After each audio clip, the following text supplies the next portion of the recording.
Assalamualaikum warahmatullahi wabarakatuh. Hai semua, perkenalkan nama saya Siti Alianur Hikmah Hartono dengan NIM 751540124172. Jadi saya berasal dari kelas 1E Kebidanan. Jadi di sini saya akan menjelaskan tentang perubahan anatomi dan fisiologis pada ibu hamil. Jadi di sini saya akan menjelaskan perubahan tubuh ibu hamil itu penting karena membantu menjaga kesehatan ibu dan janin. Perubahan tubuh bisa menunjukkan tanda-tanda kehamilan normal atau masalah kesehatan. Persiapan mental dan fisik ibu bisa lebih siap menghadapi perubahan fisik dan emosional yang terjadi selama kehamilan, mendukung proses persalinan dan pemulihan. Memahami perubahan tubuh membantu ibu beradaptasi lebih baik menjelang dan setelah melahirkan. Jadi materi pertama saya akan menjelaskan perubahan pada sistem reproduksi, perubahan bentuk dan ukuran rahim.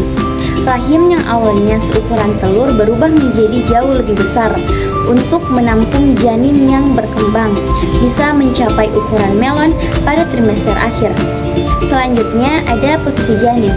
Janin mulai bergerak dan menyesuaikan posisi.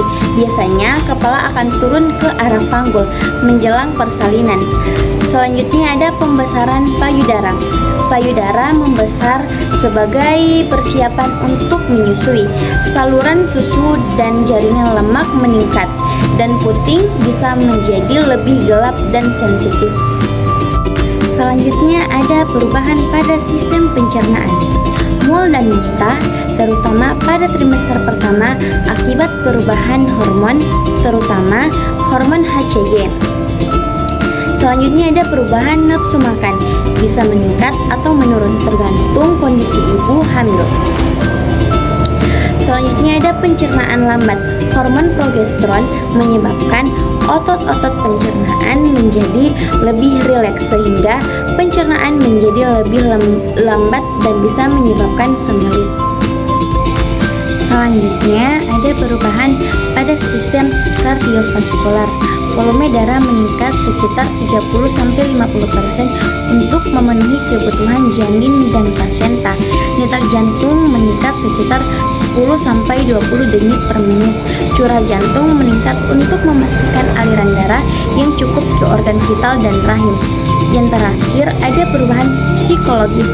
Mood swing disebabkan oleh perubahan hormonal, stres dan perubahan fisik tubuh.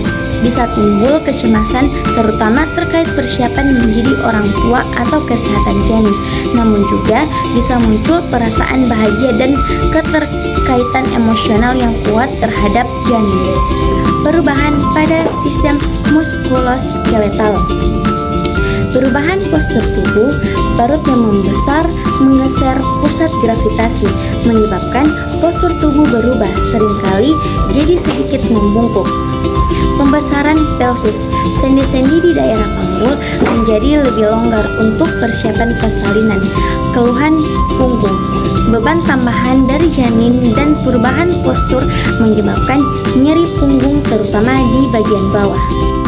Selanjutnya ada perubahan kulit, stretch marks, trigravidarum, garis-garis pada kulit yang muncul akibat peregangan terutama di perut, payudara dan paha. Perubahan warna kulit, hiperpigmentasi bisa terjadi di beberapa area seperti puting dan garis tengah perut, linea nigra. Melasma, bercak gelap pada wajah juga disebut marks of pregnancy, dipengaruhi oleh hormon kehamilan dan paparan sinar matahari. Selanjutnya ada perubahan sistem pernapasan. Peningkatan volume pernapasan, ibu hamil bernapas lebih dalam untuk mencukupi kebutuhan oksigen yang meningkat. Perubahan frekuensi pernapasan. Kadang frekuensi napas meningkat karena rahim menekan diafragma, membuat ibu merasa sesak atau cepat lelah. Selanjutnya, sistem urinaria.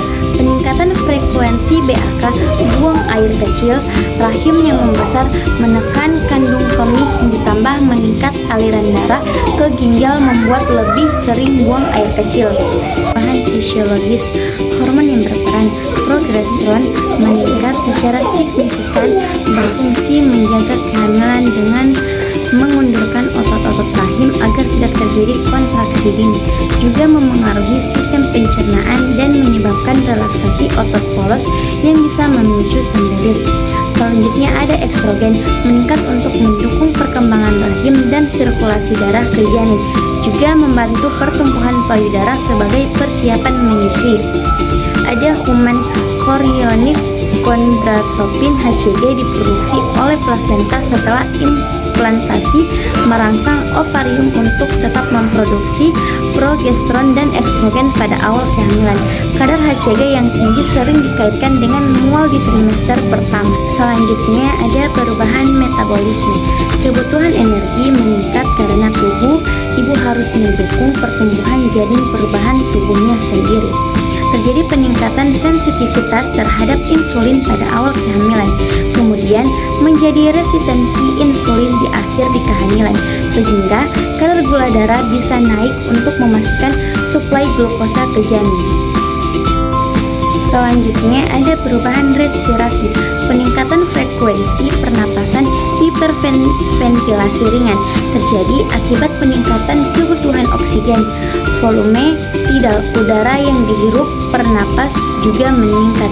Akibatnya, ibu hamil sering menjadi lebih cepat ngos-ngosan walau aktivitas ringan. Jadi di sini saya akan memberikan tips untuk menjaga kesehatan selama kehamilan. Yang pertama, konsumsi makanan bergizi, perbanyak sayur, buah, protein, dan minum air putih yang cukup. Yang kedua, ada istirahat yang cukup, tidur minimal 7-8 jam per hari untuk membantu tubuh pulih dan perkembangan janin. Yang ketiga, tetap aktif secara fisik, lakukan olahraga ringan seperti jalan kaki atau senam hamil agar tubuh tetap bugar. Yang keempat, kelola stres, cobalah relaksasi pernapasan dalam atau aktivitas yang menenangkan. Yang kelima, hindari rokok, alkohol, dan kafein berlebih demi kesehatan ibu dan perkembangan janin. Ayo untuk para ibu hamil, jaga gaya hidup sehat mulai dari sekarang ya. Rutinlah periksa kehamilan ke bidan atau dokter, karena pemeriksaan teratur bisa mendeteksi dini masalah yang mungkin terjadi. Kehamilan sehat, ibu bahagia, bayi pun tumbuh optimal. Sekian dari saya, mohon maaf bila ada salah. Wassalamualaikum warahmatullahi wabarakatuh.